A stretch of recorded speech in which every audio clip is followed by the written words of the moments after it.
Assalamualaikum warahmatullahi wabarakatuh. Puji Tuhan, puji Rasul, terima kasih kepada Tuhan yang telah memberikan kita akal pikiran sehingga pada video kali ini yang dimana saya salah satu mahasiswa jurusan Hukum Ekonomi Syariah dengan nama Ahmad Rudin Nazih dan dengan NIM 201130036 yang dimana dalam video ini saya ditugaskan untuk memenuhi salah satu tugas mata kuliah hukum bisnis dalam ujian tengah semester. Baik, mungkin di sini saya secara ringkas saja. Saya di sini akan menerangkan di antaranya hukum bisnis, yaitu ada kontrak bisnis. Sebelum masuk ke pembahasan, mungkin di sini timbul pertanyaan terkait apa itu yang namanya hukum, begitu kan? Hukum itu adalah sifatnya universal, artinya sifatnya itu luas. Menurutku, hukum itu tidak bisa dipatokkan dalam satu sudut pandangan saja, karena hukum itu terjadi apabila sudah adanya sudah adanya perikatan atau lain sebagainya gitu. Nah, di sini hukum menurut Aristoteles, hukum adalah kumpulan yang bersifat teratur namun dan mengikat dan menghakimi masyarakat gitu. Nah, di sini juga ada hukum menurut Plato, bapak daripada logika, sama seperti Aristoteles. Menurut Plato, hukum adalah aturan yang disusun untuk berdasarkan banyak pertimbangan agar tersusun dengan rapi, tertata, dan dengan tertata lagi. Nah, lalu di samping hal tersebut, timbul pertanyaan juga terkait bisnis. Apa itu bisnis gitu ya? Sebelum masuk ke dalam sebelum masuk ke dalam menurut para ahli, mungkin bisnis menurutku gitu ya. Menurutku bisnis itu adalah hubungan antara manusia dengan manusia untuk melakukan kegiatan perdagangan, jual beli dalam usaha atau jual beli dalam UMKM atau dan lain sebagainya. Intinya bisnis itu adalah jual beli dalam perdagangan gitu. Nah, di sini juga ada menurut Peterson dan Polman. Menurut mereka, bisnis adalah sebuah rangkaian kegiatan yang dimana kegiatan ini punya hubungan dengan sistem penjualan dan pembelian barang serta jasa yang konsisten dilakukan secara berulang gitu. Jadi itu tuh. Nah, jadi bisnis itu dapat dikatakan bahwasanya bisnis itu adalah suatu hukum yang dimana hukum ini kan maksudnya tidak bisa dikatakan sebagai hukum yang mengikat manusia saja gitu. Tetapi hukum ini bisa dikatakan bahwasanya bisnis ini adalah sebuah perdagangan manusia antar manusia gitu. Nah, jadi timbullah suatu teori pertanyaan yang dimana apa sih yang dinamakan hukum bisnis itu? Dari kedua unsur tersebut disatukan menjadi hukum bisnis. Apa sih gitu hukum bisnis itu tuh? Jadi menurut Dr. Johannes Ibrahim SH menyatakan bahwasannya bisnis ini adalah suatu seperangkat kaidah hukum yang diadakan untuk mengatur serta menyelesaikan berbagai persoalan yang muncul dalam kegiatan antara manusia, khususnya dalam bidang perdagangan. Seperti itu. Nah, mungkin sedikitnya saya pantik dulu di sini karena memang di sini tugasnya tugas individu, tapi saya ingin merasakan bahwasanya saya ini sedang berdiskusi dengan manusia. Makanya saya di sini ya seperti itulah, ibu bisa menilai sendiri. Lalu kemudian selanjutnya di sini menginjak ke kontrak bisnis gitu kan. Kontrak bisnis itu bisa kita sebut simpelnya itu sebagai perjanjian gitu kan ya. Ya, mungkin lanjut ya. Jadi yang diistilahkan dengan kontrak itu garis miring itu perjanjian gitu. Kontrak bisnis yaitu perjanjian yang dimana salah satu tindakan yang dilakukan oleh dua orang atau lebih gitu kan, dimana masing-masing pihak yang ada di dalamnya dituntut untuk melakukan suatu atau lebih prestasi gitu. Jadi dalam istilah kontrak bisnis itu ada yang namanya prestasi dan ada wan prestasi. Nanti kita jelaskan ya di bagian kalau waktunya mumpuni. Sedangkan bisnis itu adalah yang sudah saya katakan tadi gitu. Bisa secara ringkasnya bisnis adalah tindakan-tindakan yang mempunyai nilai komersial. Seperti itu kawan-kawan. Jadi dapat bisa disimpulkan bahwa kontrak bisnis adalah suatu perjanjian dalam bentuk tertulis di mana substansi yang disetujui oleh berbagai pihak yang terikat di dalamnya bermuatan bisnis seperti itu kawan-kawan.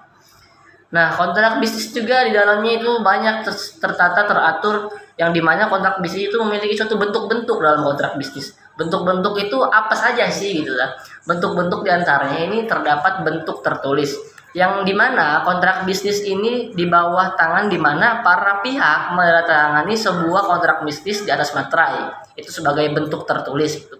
Ada itu sebagai salah satu contoh bentuk tertulis.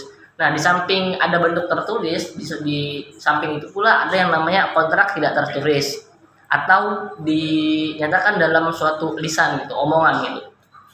Nah, bentuk tidak tertulis ini apa sih gitu? Bentuk tidak tertulis ini adalah bentuk tulisan atau bukti tulisan, bukti dengan saksi, bukti dengan persangkaan, bukti dengan pengakuan atau sumpah dan lain sebagainya gitu kan. Jadi yang namanya bentuk itu ada yang namanya bentuk tertulis dengan bentuk tidak tertulis seperti itu ya. Nah, selanjutnya di sini juga ada terdapat dalam kontrak bisnis itu ada yang namanya jenis-jenis kontrak. Nah, jenis-jenis kontrak garis miring perjanjian gitu. Jenis-jenis kontrak di sini ada yang namanya kontrak timbal balik, ada kontrak cuma-cuma dan kontrak atas beban seperti itu kan.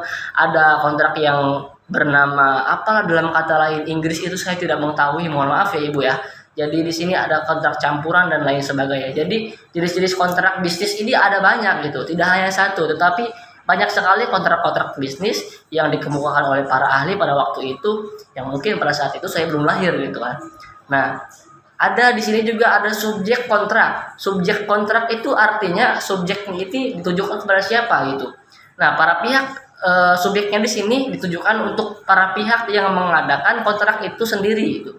Jadi para pihak ini adalah para ahli waris yang mereka yang mendapat hak daripadanya gitu. Pihak ketiga dan atau pihak yang lainnya gitu. Jadi kontrak bisnis ini kan subjek kontrak bisnis kan ditujukan untuk salah satu orang gitu. Yang dimana orang ini bisa 1, 2 atau lebih gitu. Ini seperti itu ya. Nah, selanjutnya di sini mungkin melihat waktu juga mungkin agak panjang, langsung saja mungkin di sini ada syarat-syarat sahnya kontrak gitu. Syarat-syarat sahnya kontrak di sini apa ya namanya?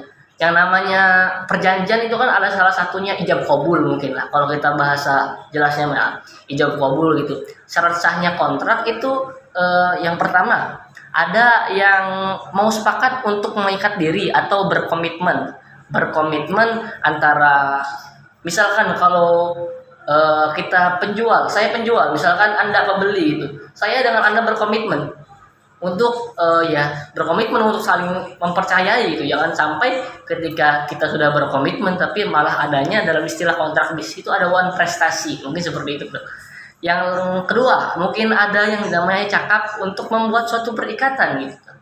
Nah, yang ketiga ada suatu hal yang tertentu, suatu sebab yang halal, itu yang terakhir. Selanjutnya ada yang namanya asas-asas kontrak gitu. Di sini ada asas-asas kontrak yang dimana asas kontrak ini salah satunya ada asas kebebasan berkontrak, ada asas ada asas konsensualisme gitu, ada asas kepercayaan, asas kekuatan mengikat, asas persamaan hak dan lain sebagainya gitu. Mungkin langsung saja asas kontrak dalam bisnis ini ada 9 gitu, yang mungkin salah satunya tadi gitu ya. Dalam penyusunan kontrak bisnis itu ada yang namanya pra-kontrak, ada yang namanya kontrak, dan ada yang namanya pasca kontrak gitu. Nah, timbullah pertanyaan, apa yang dinamakan pra-kontrak gitu ya. Nah, jadi pra-kontrak ini adalah negosiasi. Sebelum kita melaksanakan kontrak atau perjanjian, ada yang namanya negosiasi. Negosiasi ini misalkan saya suatu pembeli, saya ini sebagai pembeli gitu, dan Anda itu sebagai penjual gitu. Saya negosiasi dulu sebelum saya membeli barang itu. Apakah salah satu syaratnya kan kalau kita melakukan jual beli, kita ambil kata jual beli, kalau kita melakukan jual beli itu harus ada kesepakatan. Nah, maka dari itu jika adanya negosiasi ini tidak disepakati, hanya membebankan salah satu pihak, maka kontrak ini tidak bisa dilaksanakan itu. Nah, yang selanjutnya ada kontrak. Kontrak itu adalah penulisan naskah awal, perbaikan naskah, penulisan naskah akhir, penandatanganan gitu ya. Selanjutnya ada pasca kontrak. Pasca itu adalah setelah gitu. Pasca kontrak, setelah kontrak gitu. Yang namanya setelah kontrak itu ada namanya pelaksanaan. Ada yang namanya pelaksanaan, ada yang namanya penafsiran, ada yang namanya penyelesaian sengketa. Seperti itu. Mungkin karena waktu yang tidak memadai, mungkin cukup sekian dari saya. Kurang dan lebihnya mohon maaf lebih maaf Ibu kalau memang dari cara penyampaian saya entah itu salah, entah itu buru-buru, entah itu kebalibet, saya mohon maaf. Kurang lebihnya mohon maaf. Wallahul muwaffiq ila aqwamit thoriq, ihdinas siratal mustaqim. Wassalamualaikum warahmatullahi wabarakatuh.